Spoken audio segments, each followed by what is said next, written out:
I'm happiest in the saddle. A fellow sportsman. I am an FBI agent. Great Scott! What do you say we cut the chit-chat? A-hole. Dogs and cats living together. Mass hysteria. Come with me if you want to live. Hello, and welcome to Retro Ramble. I'm Charlie McGee. I'm George McGee. And this time, dear listeners, we are traveling all the way back to the 90s. It's 1995 to review the classic. He gave you Jurassic Park, Michael Crichton. He can't do any wrong. Congo. Yes, so from the writer of Jurassic Park and the producer of Jurassic Park and Indiana Jones comes Congo. And you can see why, on paper, people are like, shut up and take my money. Yeah, I mean, especially this is coming hot off the heels of Jurassic Park in a way, right? Very much so. Almost like it was riding the hype train. But we'll get into that. So yes, we are covering Frank Marshall's, Michael Crichton's, but he's not involved directly, Congo. So what can our listeners expect, George? It's 1995. You could be sitting around wondering what type of Jurassic Park type film is coming. Will it feature gorillas? We're some ways away from the Andes Circus. Oh, we're a long way off. We're a long way from Andes Circus in this film. Yeah, it's a very interesting time because obviously it's still early days of CGI. This film has a lot of prosthetics and animatronics, which we'll get into. But yes, I think after obviously last month we covered The Terminator, which is a stone cold classic. It's, you know, one of the biggest films of its genre, of its era. So we decided to mix it up by doing Congo, a film that maybe some people haven't seen or you haven't. I certainly hadn't watched it in a long while. But I remember it being a lot of fun. For some reasons intentional, others not so intentional. Amy, no like, bad CGI. Amy. So bad, ugly. Bad, ugly. Yeah, so we're going to get jumping right into it. We're going to play the trailer. It's 1995. I'm just trying to think about what type of trailer can we expect. Have you had a pre-listen? I have. It's proper voice guy, deep voice guy, so we're still in that. I mean, I say it's peak 90s. We're right at 95. We're right in the middle. So there's a lot of fun to be had in the trailer and beyond. However, some disclaimers for those of you, if you haven't listened to the podcast before. The purpose of this podcast is Charlie and I, we are brothers, and we look back at the films of our youth. What made them so great? Do they still stand up? Have they been remade, spun off into a series? So it's a light-hearted look back at these films. There'll be some trivia dotted in along the way. But yeah, I say light-hearted rather than a full-on critical appraisal. There might be some swearing. There might be some childish impressions and language, so apologies in advance. Yeah, you have been warned. You just made me think there about the fact that the 90s was probably the late 90s when we probably didn't realise we were about to say goodbye to the voiceover guy. But it starts to make me think, how do they get away with it now? Like, are they literally putting lines into movies that they know they can feature in the trailer? I bet some films are. The stuff that, people are picking apart now, it's so analytical. People are saying, oh, well, that line from the trailer is not in the film. Or obviously, like stuff like Star Wars, people are like critically going through it and saying, that scene, that critical scene that you tease me on, or the Avengers, is not in the film. So, trailers are an art form in themselves and have become... I think because they've been so overly analysed, it's a form of, an art form in itself in terms of editing. Yeah, because we've gone from the teaser trailer to the full-blown trailer to the official trailer to the official trailer part 2 to the second official trailer. My pet hate, the teaser for the teaser trailer. So without any further ado, let's get on it. It's Congo. It's nuts. It's Tim Curry. It's who else is in this? Is it Lana Linney? It's Laura Linney. We've got Delroy Lindo in a very short cameo. We've got the amazing Ernie Hudson, who's having a great. Him and Tim Curry are having a great time. Having a great time. Bruce Campbell in a cameo. And obviously Joe Don Baker. Yes, we've chatted about Joe Don Baker if you know your Bond films, you know Joe Don Baker. So yeah, there's a few familiar faces. I mean, I wouldn't say there's any huge stars in this because the monkey is the star, but more on that later.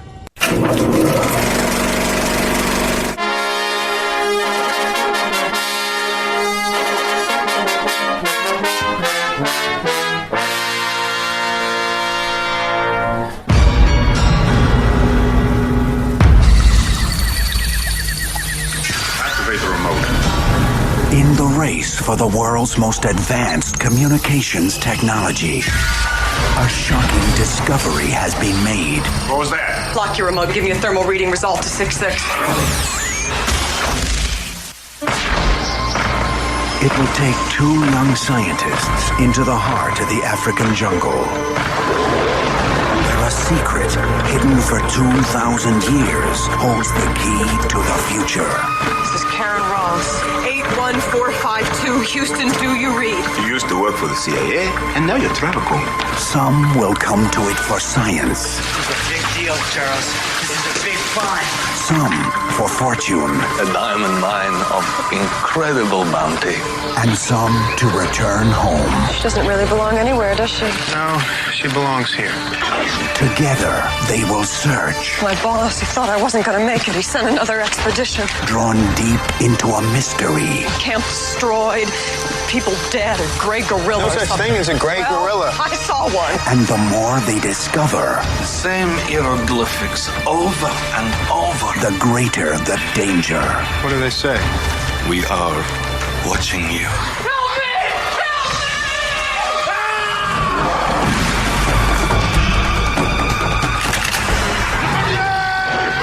Never saw any animal move like this.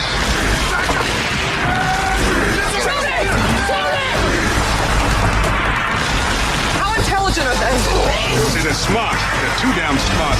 Watch out! Go! We're getting out of here. What about them? Put him on the endangered species list. From the best-selling novel by the author of Jurassic Park. The myth of the killer ape is true.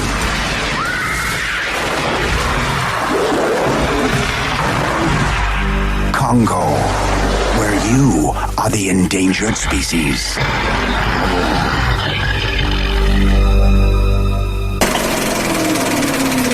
It makes no sense. That's why it's amazing. Absolutely zero sense made. There's everything you want. There's monkeys. There's lasers. There's Tim Curry. You know what more can it Delroy Lindo, Ernie Hudson. Yeah, I'm in. I forgot that Delroy Lindo was in this film. I think he forgets. Stop eating my sesame cake. What is going on? I forgot that that he was in it. I did not forget that Tim Curry was in it, or that Ernie Hudson. But I think what I want to premise this entire review with, because I know we're going to go to some interesting places with this film, is that it's come up a lot on, we'll be reviewing a certain film and George or I will say, so-and-so, he thinks he's in another movie. Yeah. And this is the first film where multiple characters are in multiply different, or did completely it's like they keep dropping in. Oh, you're still making that movie? Yeah, I'm making the other one. Are you still making this one? Yeah, I'm making that one. It's like, it's nuts. Absolutely. Oh, we forgot about, speaking of someone that drops in and out and doesn't really have much of an impact, Joey Pants. I mentioned Joey Pants. I think I was just texting you names as they appeared as I was watching it. So, should we do first memories first? You go first, because I don't remember anything about this. I remember you being intrigued. I think because you'd seen it at the cinema. You talked this film up a lot. You and I sat down and watched it, and I was like, what happened? I don't have any... I just don't remember it as being crazy. Always just being very, very strange. So, yeah, I would have been, I was like prime, right in my, early teen. I would have been, 12, 13.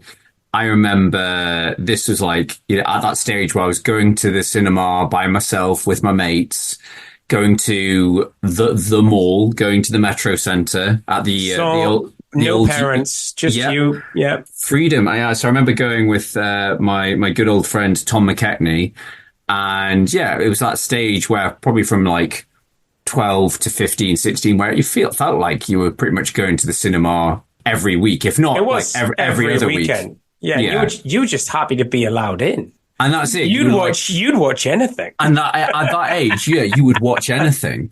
But with this one, it was like, oh yeah, because obviously Jurassic Park had, was such an influence. It was like, oh yeah, it's like a new Jurassic Park type thing. And I think because it was a 12, there was probably obviously that lure of, oh yeah, it's going to be better because it's 12, it's going to be violent, it's got horror elements. But I remember when watching it, laughing at how silly it was at the tender age of 12 years old. I remember, my mate Tom and I, especially when she pulls out the diamond-powered laser gun and just starts blasting angry apes away, we were just like, what is going on in this film? How did it go from being a communication, it's going to put the communications race ahead by 25 years to, a ad hoc, as you need it, laser gun? It's communications, but also lasers. So I remember it being daft, and it's one of those films that I haven't watched it in ages, but it is a guilty pleasure for me. I remember it being a lot of fun, and it's not obviously we have. As I was saying in the, pre-trailer chat, we've covered some Stone Cold classics on this podcast, but we have to mix it up. And whilst this film isn't going to win any awards, it's a bit of a curiosity in considering the talent, behind the camera, and obviously it's Michael Crichton and all the people in it. I think it's an interesting curiosity, but it's also batshit crazy. I would call this a performance piece, and by that I mean that you get a performance out of Tim Curry, which is legendary considering his back catalogue. Yeah, it's right up there with all the other crazy stuff he's done. Ernie Hudson, one of his biggest films. Yeah, one of his most leading roles. You've even got, you got Delroy. You mentioned you got Joey Pants. You've got Joe Don Baker. So it ticks a lot of, and you've got Amy, like ugly gorilla, bad. Well, what can we'll get into it, but what connects? Actually, there is a connection to Terminator, and it's Stan Winston. So Stan Winston does all the monkey effects. So we were very much in the. This was the chasm. Yeah. We were very much in the chasm between CGI and stop motion physical effects. Yes. So this actually dates back to the late 70s. This is all sort of news to me, but obviously Michael Crichton's been around for quite some time, and I think probably he only came up on our radar growing up with Jurassic Park because that was such a phenomenon. I don't know. At 11 years old, I just couldn't put down Disclosure. It was just a great read. Great read as a kid. It was Jurassic Park. It was all about Jurassic Park for us. But he'd been around since the 70s. So I think the first adaptation of his work was The Andromeda Strain, which was a hit film back in 1971. But then Crichton himself, he's a triple threat because he's a novelist, but he's also a film director and a scriptwriter. So he made his film debut with Westworld in 1973. Nuts.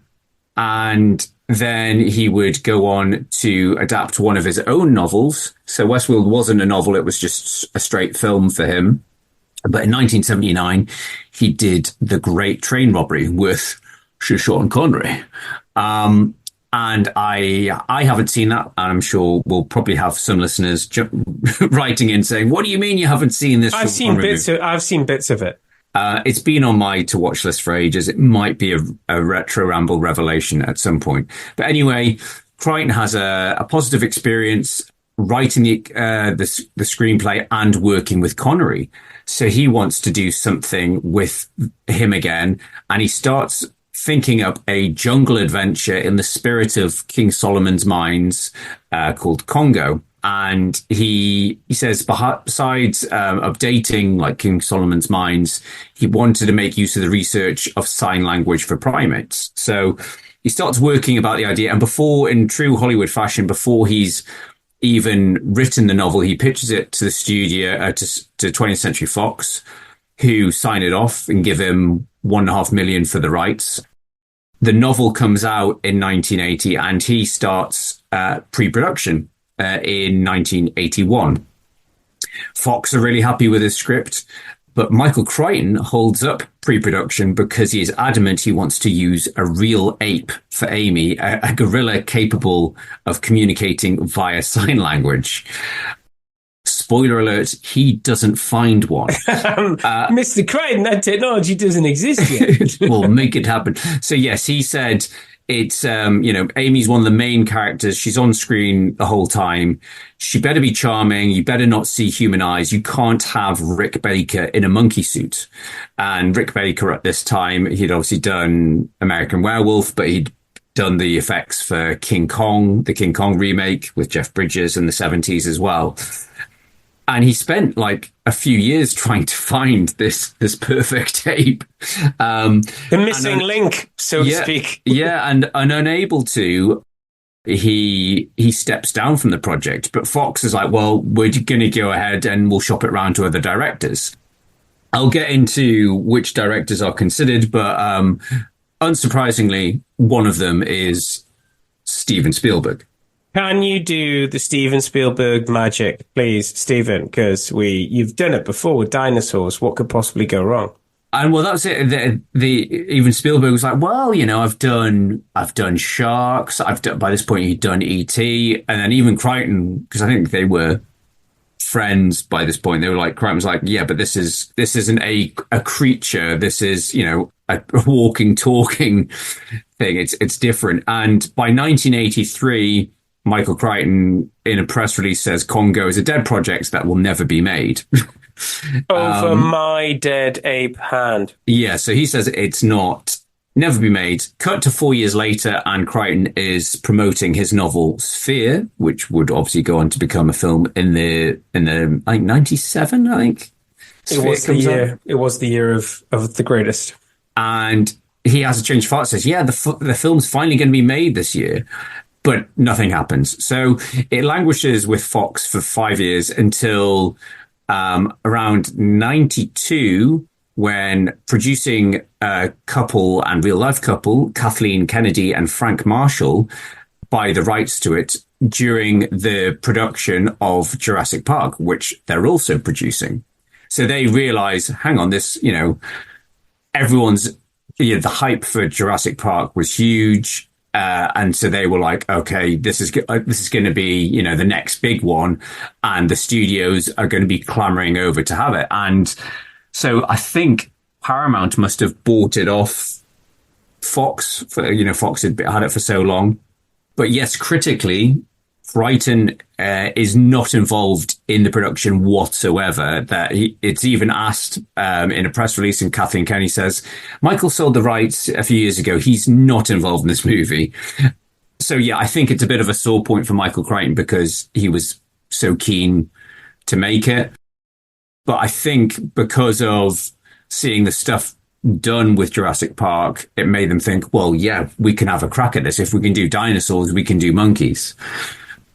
They bring on a scriptwriter, John Patrick Shanley, who is an Oscar winner. He won the Oscar for Moonstruck, but he also wrote Alive for Frank Marshall, which is a Frank Marshall film. She didn't get an Oscar for, but he got an Oscar for Moonstruck. Yeah.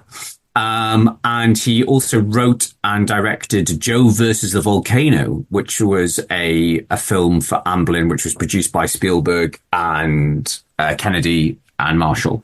So it's Tom Hanks. Yes, and Meg Ryan. Yeah. It's a good film, I think. I haven't seen it in a long time. But yeah, essentially he was a trusted quantity by Frank Marshall and Kathleen Kennedy. But they sent him the book and they were like, so what do you think? And he was like, I like the title. He just didn't like the story at all. And they were like, but you'd be happy to write it, right? And he was like, he felt like out of loyalty to them, I'll do it. But the one thing I want to change is the Great White Hunter, this role that had been originally earmarked for Sean Connery. He goes, he has to be black. He goes, I can't do this thing where this white guy is telling all these black people what to do. I just can't bring myself to do it. So that was the biggest change. But the other change I've found out in my notes is that the character of Hamoka, played by the amazing Tim Curry, isn't in the novel either. So added for confusion effect. Yeah. So just a quick background on Amy the Ape. So yes, Frank Marshall, despite all the work on Jurassic Park, they quickly realize it's not the same thing, that CGI is limited. Yes, it can do scaly dinosaurs at night, but it can't accurately reproduce fur very effectively. And if you look at, I think it was in the same article that you and I read, there's some great articles on Den and Geek, written by Simon Brew and Ryan Lambie from a few years ago. They clearly have a soft spot for this film. But they point out that if you look at where CGI was, Jumanji, which came out the same year, is a very good example of that, because the monkeys and the animals and that, the CGI just isn't there. It still looks very cartoony. Yeah. So yeah, for this they decided to go, whereas Stan Winston had done the animatronic dinosaurs for Jurassic Park, so they go back to him.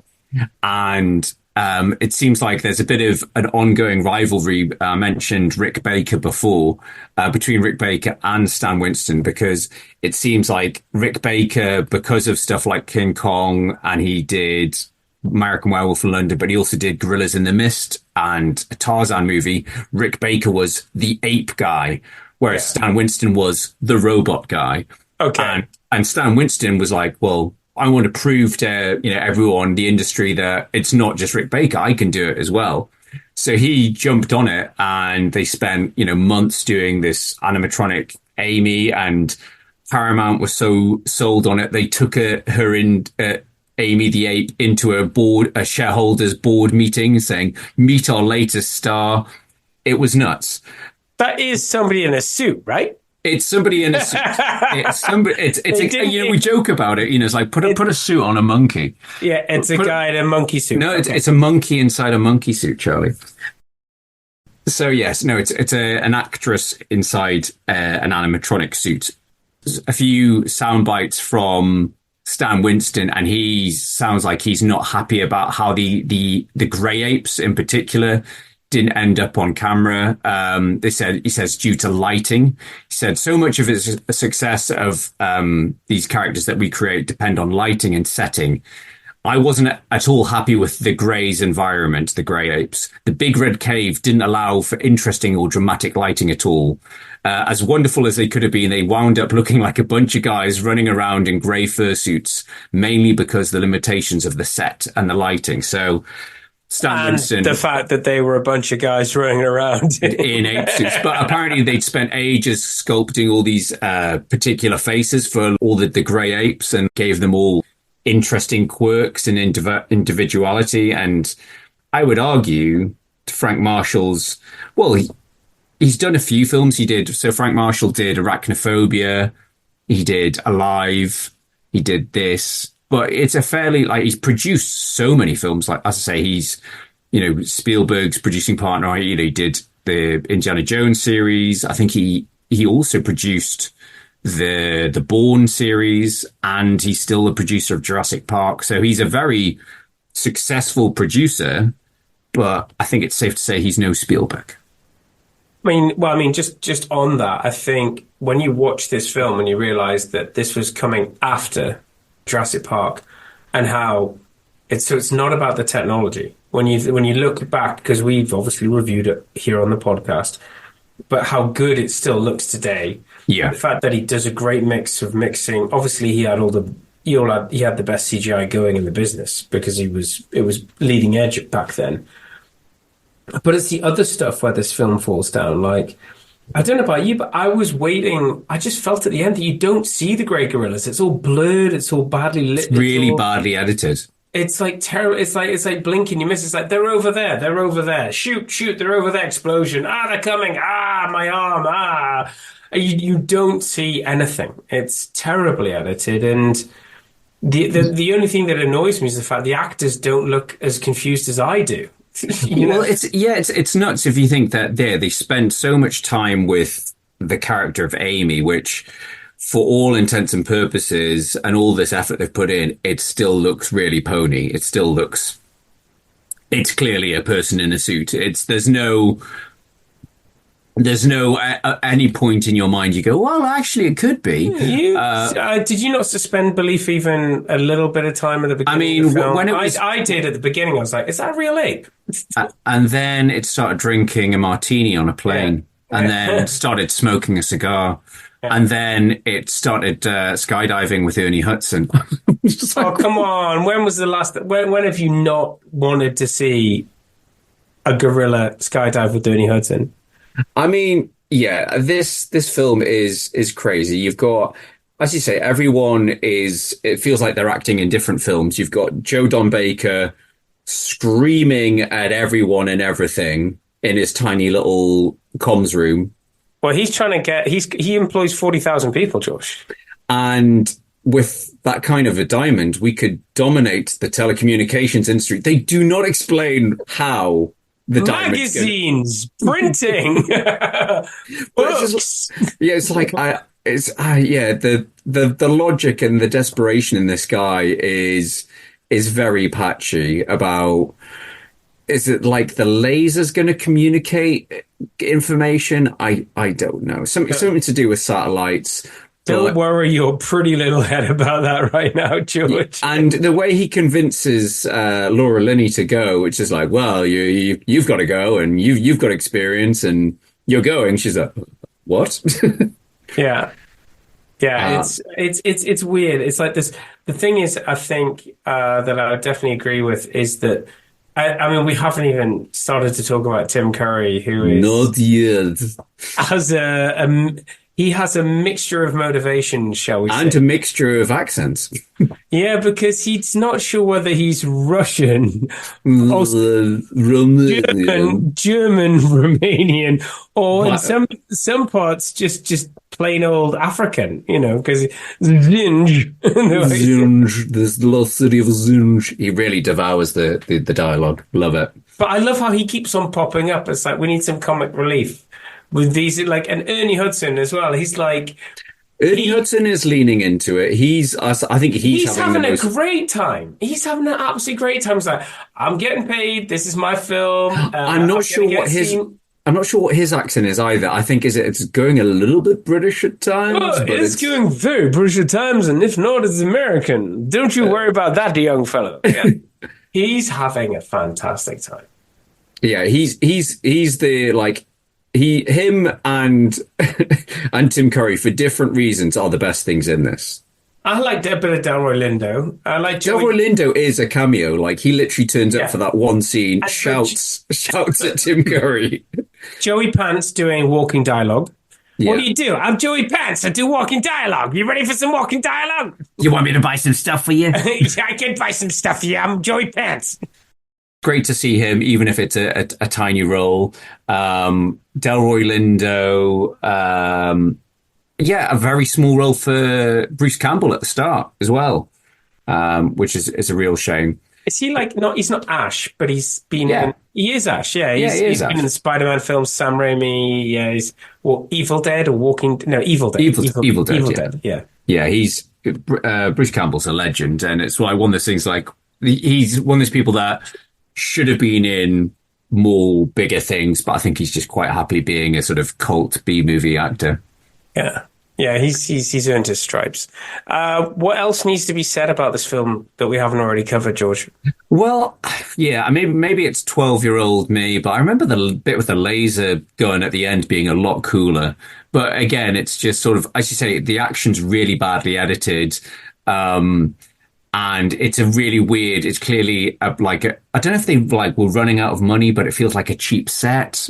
It feels like something out of Star Trek. As I said to you, I was like, I got to the end of the film, and I was like, did I fall asleep? Because I think I did fall asleep when the credits were rolling, and then I rewound the film, and I was like, nope, I watched it all. I basically just couldn't believe that was the film. Yeah, it's tonally, it's all over the place. It's not a complete disaster that you're laughing at it unintentionally. No, I'd say for like 2/3 of the film, you're like, where's this going? And then it's like, okay, where's the stupid gorilla going to take them? What's going to happen? There's got to be some big showdown. What's it building up to? And then when it gets that moment, that's, I think, when everybody collectively checks out. Yeah, I mean, there's the bit that's obviously been done, and like it borrows from so many other greats. You know, it takes a lot from Indiana Jones. There's a bit from Aliens with the sentry guns. You know, that's probably one of the better scenes. Yeah, the amazing setup of the nets. This is like Predator. Yeah, but it's like they've already got lasers. They've got like laser defenses. So why do they need more lasers? They need the next generation of lasers, George, which you for telecommunication industry for reasons. But yeah, it feels like they could have done so much more in that last act. They could have had a bit more of a lean, because there are obviously elements of of horror, but they could have lent into that more. Like it could have been people being picked off. They could have been stuck in the mines or the temple for a bit longer. The diamond mines. The diamond mines. That did occur to me, that Simpsons episode, a few times watching this. Tell us about the diamonds. Do you think that Simpsons episode references this? No. It's totally unrelated. No. So yeah, I think it's such an oddity, this film, that it's not bad. Can I just say that it's not bad? No, it's like, a lot of fun. It's a lot of fun, and I'll die on that hill. Yeah, I will as well. You will watch it for the combined quality of actors that are in this film, the combined quality of producers and directors and writers that are behind this film. And then you'll get to the end and you just sort of scratching your head going, okay, so this was how films were made in 95. Yep. If you had a Jurassic Park combo. Well, that's it. I mean, there's part of me that I was asking myself, based on a strong book. I was like, would they ever remake this film? Even with, as you say, you talk about the latest technology with, the Andy Serkis, the Planet of the Apes stuff. You can do the ape quiz. It's like, no, because it's so bonkers. You couldn't, you wouldn't do it now. You think the only thing this thing was missing was good CGI? I'm not so sure. Well, that's it. It's just like, even if you got the ape right, it would still be a bonkers film. And I think because in that sort of true Michael Crichton fashion of, it has to be, it's got to be a magic tech MacGuffin and a tech corporation. And I feel Michael Crichton is very much of a time as well. Yeah. No, I think you're right. They planned for everything, but they didn't plan for the evil scientist with the drugs and the lasers. Yeah, well, that's it. And you've got the angry CEO, because I think we talked about in the Jurassic Park about Kathleen Kennedy. Touche. No, yeah, you got the Joe Don Baker angry CEO, and I think we talked about this in Jurassic Park, that in the novel, John Hammond is very much in that vein, that Spielberg changed it out. So he's a bit of a more sympathetic character with Dickie Attenborough. But yeah, this is full, where's my money? I want Joe Don Baker devouring the scene. He wants his GoldenEye money. He wants his sweet, same year. So yeah, if you think about other films that came out this year, you had Batman Forever, GoldenEye. So yeah, there was stiff competition, but this film, I think it was a budget of 50 million and it made 150 worldwide. And I think at the time it was Paramount's biggest opening weekend at the time. So it didn't make Jurassic Park money, but it was still a success. Definitely watched its face. Yeah, it's a monkey face.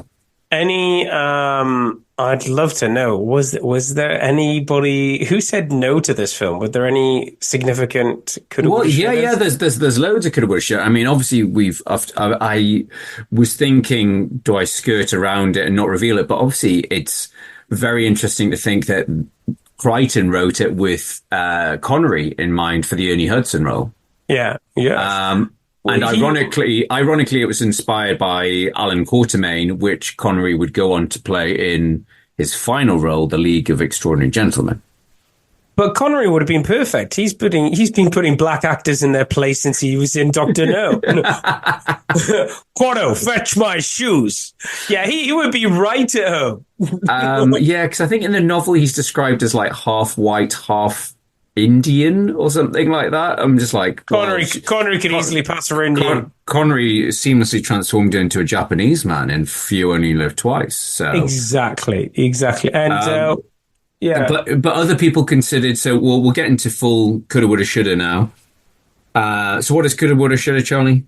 Coulda, woulda, shoulda is where George enlightens us on the actors who were considered for roles, contacted for roles on everybody's call lists, but for the good grace of God, did not get those roles.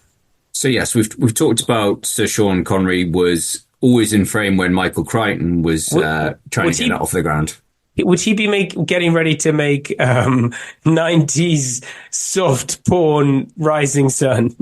Yes, well, that's the thing. Ironically, same year, I think, as Jurassic Park. So obviously there was, with the success of Jurassic Park, there was that scrabble to make Michael Crichton films. So I think Rising Sun was already in production, but I think Jurassic Park had come out. I think the book came out in 91. So I think there was a lot of buzz then. Disclosure, the one you mentioned, that came out in 94.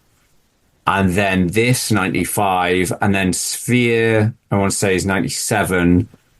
Timeline, 2003.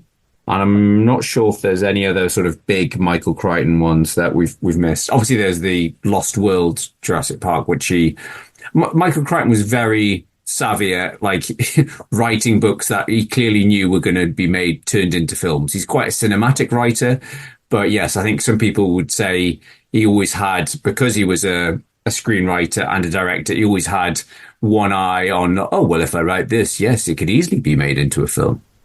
One begets the other. Yeah. Your scientists were so preoccupied with whether or not they could, they didn't stop to think if they should.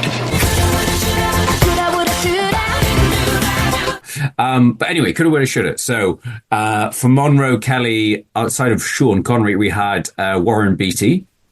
For the role of Dr. Peter Elliott, we talked about him before. Bruce Campbell auditioned for him, but was given the smaller part of Charles Travis at the start.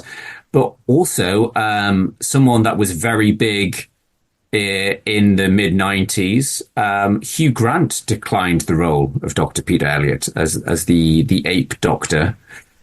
Okay. And then for Karen Ross, a who's who of 90s actresses, so Samantha Mathis, Robin Wright, Kelly Preston, and Susan Sarandon were amongst many names considered. But yeah, I say it went through, it was offered to a few directors in the 80s. Spielberg was one, but also one of our favorite cult directors that we've been spending a bit of time with in the past year, John Carpenter. Oh, wow. He was considered, as well as Peter Hyams, he of Time Cop fame. Time Cop fame, as well as and Sudden Death and other non-Van Damme movies, like Outland with Sean Connery. So yes, there's a lot of coulda, woulda, shouldas there. Wow. I don't know what to say to that other than if you mix them all together, could you just imagine a film where you've got just Sean Connery leading them all into some half-assed monkey trial. I just think I don't even believe it. But obviously we're keeping Tim Curry, right? We're not only keeping Tim Curry is refusing to leave set. We're not only keeping him, but we are reinserting him into other films. We are beefing up his role. You cannot get rid of me. The Zinj line to me is the way that he's like, are you in on the joke? Maybe. I think he's clearly having a lot of fun. And it wouldn't surprise you that I think pretty sure none of this film was filmed in Africa or even Central Africa. Oh, wow. When they arrive at Central Africa Airport. Yeah, yeah. You're like, yeah, it's Africa's a country, right? No, it's not. It's a series of countries. Oh my God. Yeah. So that a lot of it was a crazy time. I like to think that film got a bit more sensible in the years that would follow. It got a bit more competitive. There was some downsizing. But I think that's it. That's what I love about, the fact with this podcast, we're mainly concentrating on the 80s and 90s. And this is a pure example of 90s Hollywood, of the high concept. Well, we need, it wasn't the age of, we keep banging on about we're in the age of, lots of superhero films. This was, okay, what hit novels are out? What have we got? Like, who's got the latest, Michael Crichton's working on a new one. Who's gonna that? Yeah. Who's going to say no to the writer of Jurassic Park? Nobody. Okay. $5 million. I want that Jurassic Park money. What's it about? It's about apes. Do it, make it. Yeah. Yeah. Can we make it? Doesn't matter. Shut up and make it. Sean Connery's interested. Okay, here's the budget. Yeah, go make that movie. Exactly. And it's like we've got the producers. We've got producers of Indiana Jones, Jurassic Park. Make it happen. So much bullshit. Yeah, but it's what dreams are made out of. Okay. Luckily, at the time of recording, no spin-offs. But we know that Kathleen Kennedy listens to this podcast, and she's going to call up Andy Serkis and say, I want my Jurassic Park money. I think that's what she... I want a Congo legacy series that we'll put on Disney Plus and then pull a year later. Oh no, that's Willow. Be like, Andy, what? Can you do the thing in the suit with the ping pong balls on it? Can you come and do the motion cap thing? Speaking of which, so there's the new... this is side tangent, but they're bringing out a new Planet of the Apes movie this summer. That's not that wide a tangent to go from this to Planet of the Apes. That's true. But I was just like, I think I said to you when we talked about it in our... is this Kingdom of the Planet of the Apes? Kingdom of the Planet of the Apes, yeah. And I said, there's no Andy Serkis, there's no Matt Reeves, I'm not particularly interested. And then I saw on my YouTube, it popped up, it was a featurette on Kingdom of the Planet of the Apes, and the screen grab, the thumbnail, was of Andy Serkis. And I was like, oh, he is involved. Clicked on the video, and it's just talking about the legacy of Planet of the Apes, and that's why they put Andy Serkis in it. He's not involved, as far as I know, still not involved in this new one. So I'm just like, no. I'm getting flashbacks of James Cameron wearing a Hawaiian shirt promoting was it T4? No, it's T5. It was Genesis, yeah. It was Genesis. If you go to the cinema, you should watch this film. If you enjoyed the Terminator sequels and you're interested to see a new film about it, you really have to see this. Yeah. Anyway, for legal reasons, we can't say it from everything he said. So, okay, I feel like we've bongoed the Congo to death. It's a batshit crazy film. I think we both agree it's not a bad film. I would give it 2.5 out of 5. I put 5 out of 10. So we're aligned. Yeah, we are aligned. Yeah, 5 stars out of 10. 5 stars. Yeah. So yeah, I think it's certainly not a great film, but it's a lot of fun, and it's a proper throwback to, they certainly don't make films like this anymore, but probably for a good reason. And just a little nugget that I was waiting until the end of the episode, thanks to the issues in availability here in Europe, it's now in our shared Amazon library forever. Forever.